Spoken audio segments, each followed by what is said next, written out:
الاسم عبد الرحمن سعد الصبحي، أحد طلاب مركز غرب خلاص، أحفظ من كتاب الله تعالى 20 جزءا ولله الحمد.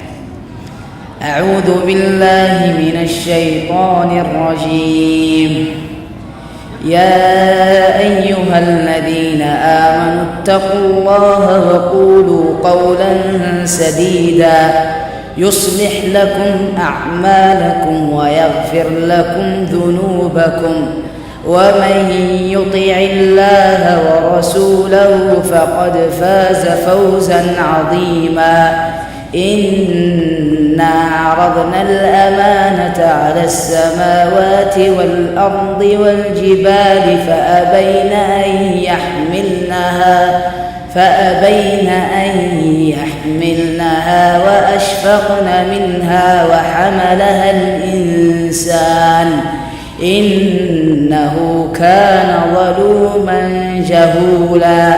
ليعذب الله المنافقين والمنافقات والمشركين والمشركات ويتوب الله على المؤمنين والمؤمنات، وكان الله غفورا رحيما.